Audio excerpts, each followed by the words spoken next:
Greetings, I am nice. And now I am scared. And let's burn in hell together. Oh my god, yes. So you will know that even when we're doing a bunch of episodes back to back, we have to pause between them, either to export them or to, reset the program or whatever it is, or to, title them.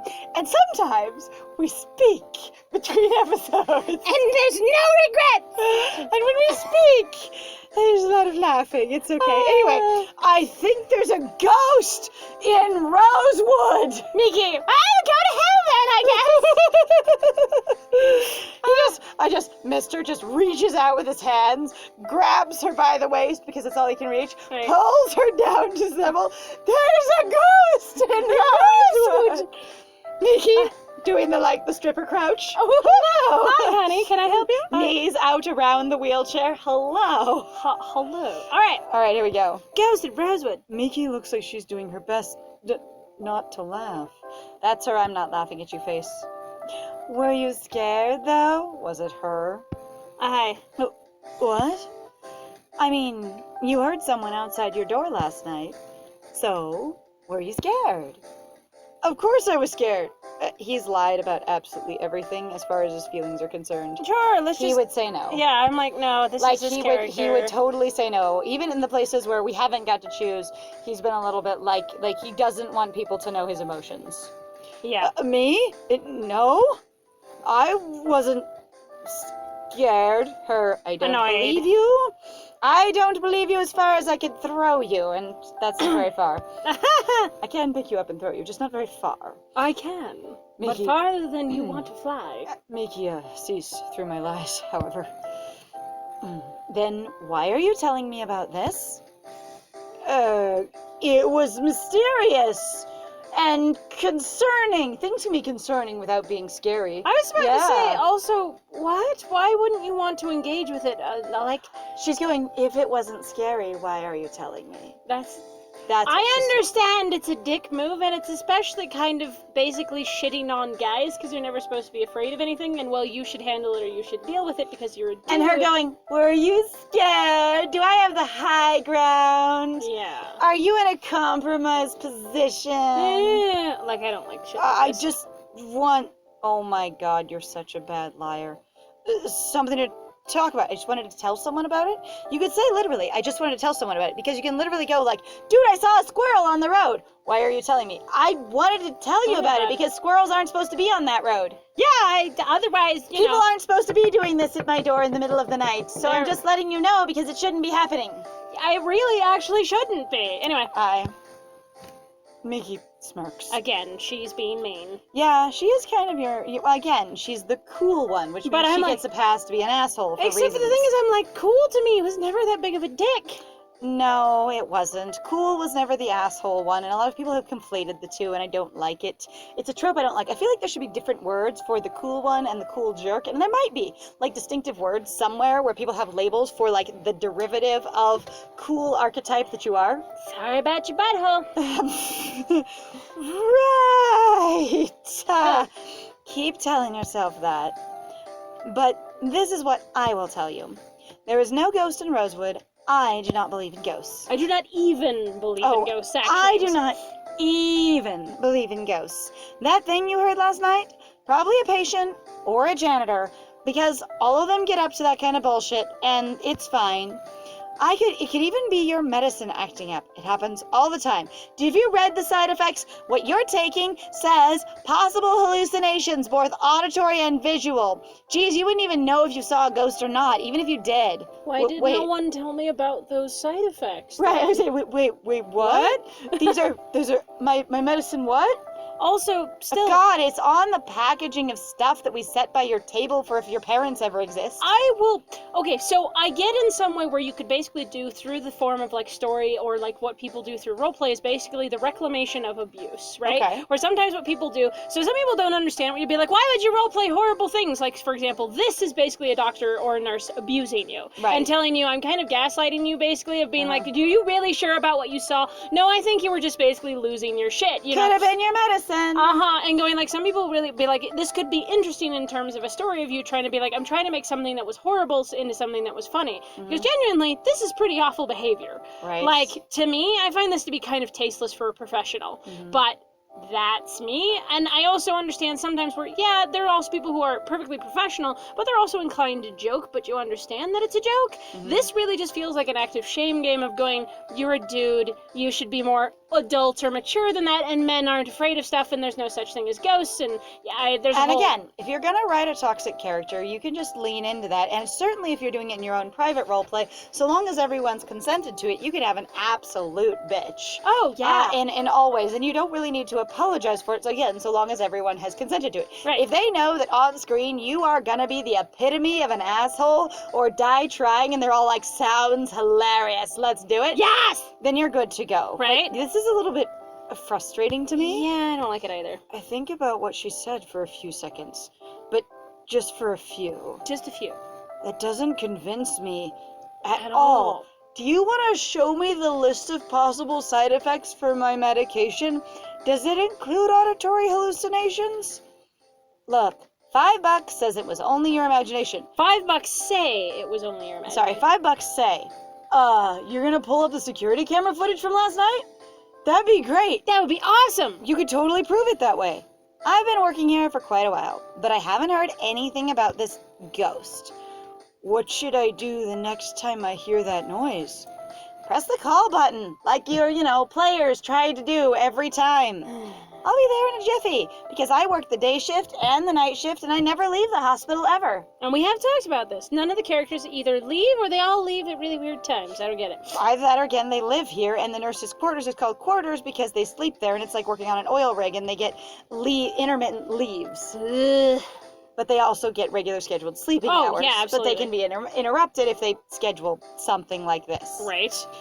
I would love to see this ghost myself, but until then, consider me a skeptic. And I understand also in some situations where you're like, look, there's a good healthy balance of going like, well, I've never heard anything about that. Like, I don't know, I get tired of it because sometimes I also hear it in relation to how adults talk to children anyway, of going like, no, because I've never seen it, you're clearly full of shit. I do, kind of thing. like, I've always tried to be careful, again, because I felt very invalidated and unseen and unheard as a child. So for me, there was this experience of, like, deciding that as I grew up, and even as I was talking to my friends or kids younger than me, even when I was like a teenager, of going, I'm going to try and be as respectful as possible, even with something that doesn't sound right. And I've worked really hard not to have that, like, aggressive sarcasm, even when people are like, yeah, I heard there was a purple breed of hippopotamus, but it's only in this one part of the Amazon. And I go, okay, that's something I've never heard of. Do you want to tell me about it? And then, a suggestion now that we have the internet and phones and stuff, we can look this up. We can check it out on Snopes. You can engage with doing research and stuff like that. If it is something like that, or going, God, I heard about this person who sneezed their eyeballs right out of their head. And you go, alrighty.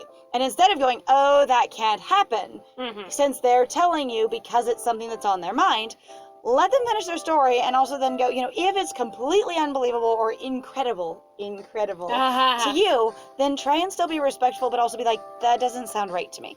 I even try and do this with my friend, which sometimes I have a hard time doing, when my friend will be like, sensational story on the interwebs, and I'll be like, that sounds way too sensational. And my friend will be like, it's right here. And I'll be like, okay, I'm not saying the story didn't happen, but the way it's being framed sounds wrong. Right. And sometimes I learn a thing, and it's really cool. And other times, me and my friend meet in the middle, and it's kind of cool as we both do more research. Right. Because sometimes, guess what? Sensational is literally that. It's there to get a sensation. It's there to get a response out of you. It is, and they do exaggerate facts or generalize them in a way that is also suggesting, the worst, doom and gloom. I sigh. Fine. I'll call you when it happens again. What if it doesn't happen again? Miki smiles at me and excuses herself. I am left with most of all the breakfast. The fastest eating I have ever seen. I mean, we woke up in the middle of sleep after saying, basically saying goodbye to Louisa, so we have no idea how much time has passed. It's true. Because it suggested that we were already asleep while talking to Louisa. I'm off to do some errands. Holler if you need anything. And by that I mean use the call button. I don't have one with me.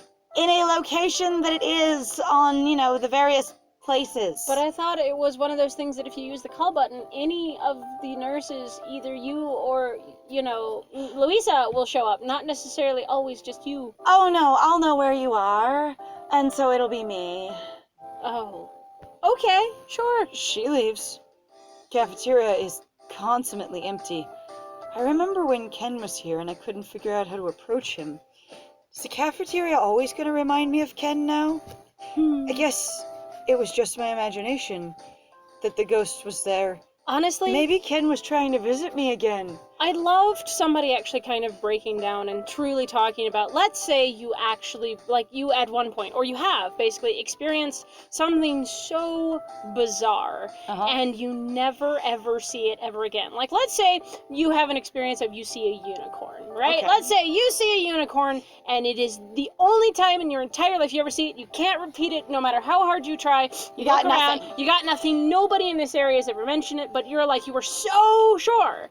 But that thing of going, you are completely isolated and you really have no way of talking or discussing this thing at all. As far as anybody knows, unicorns don't exist. You are the only person, you're like, I was sober, I wasn't on anything, I was fine, I was It awake. wasn't far away, it wasn't blurry, they were right in my face. Yep, and going like, I like, and somebody really was just like, imagine the utter, basically just slowly crumbling, like, loneliness potentially that you could, like, fall into, / isolation, or even just, like, the sheer, just, like, doubting your own reality that would start to potentially set in of going, like, because that happens a lot, where people are like, I've experienced a thing and I don't know how to describe it, and you kind of watch some people really just, like, they shut off really hard because they just, like, no, this is not that thing that I can't repeat and I can't prove, and I'm the only person, so you just shut down. So there's actually a real life example of this, and unfortunately this is going to get a little bit dark, so warnings. Soldiers in war often experience horrifically dark, extremely graphic, unbelievable circumstances, where if they described to you the set of things that led up to what happened and the full detail of it, you'd be like, no way. That is like the darkest, most horror and trap you in a corner, yet Rube Goldberg thing I've ever heard of in my life. And there's a level of, you are not able to engage. So there's this thing that happens with a lot of soldiers where people will be like, wow, tell me the worst thing you ever saw.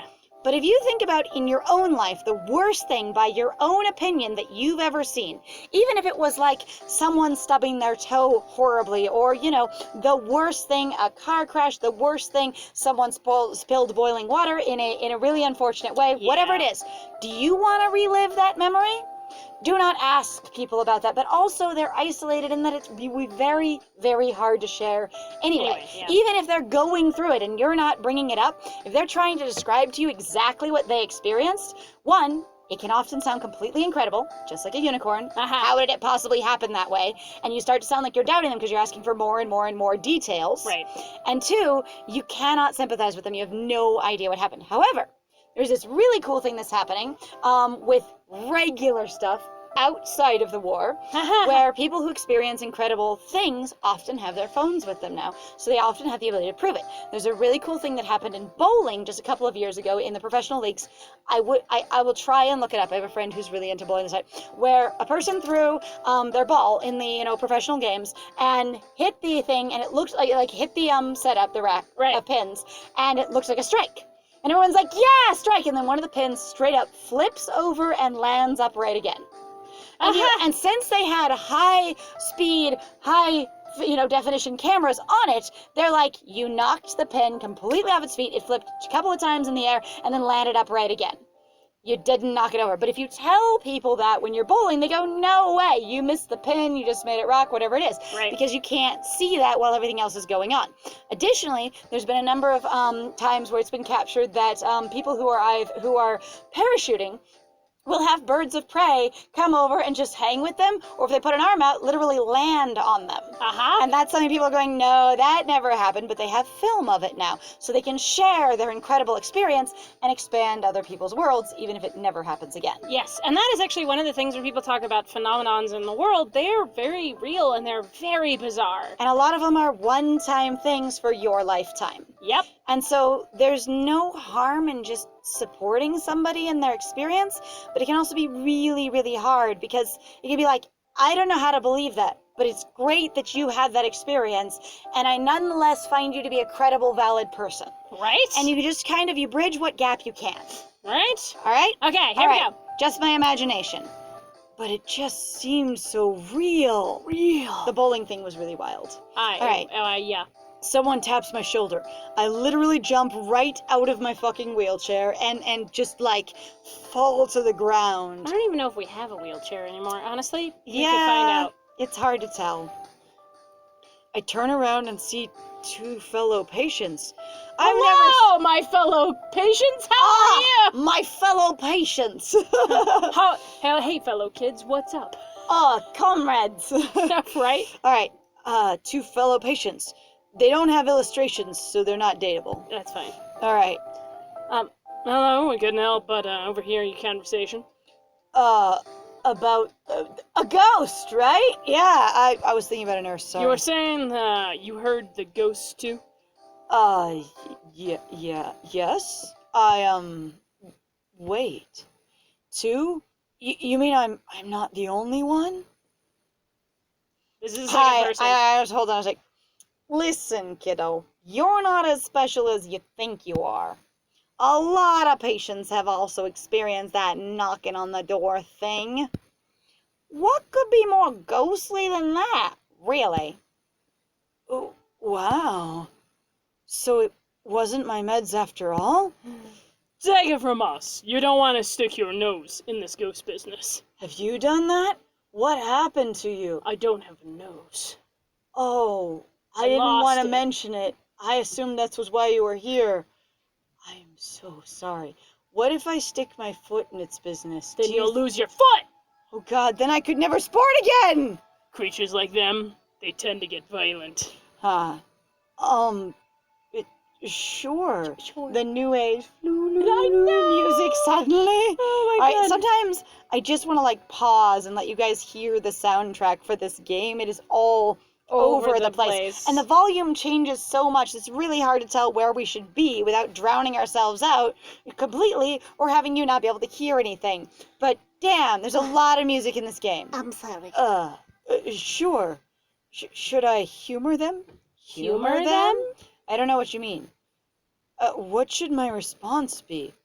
I'll get to the bottom of this. Sure, I'll stay away. I mean, we've already told... Wait, what the...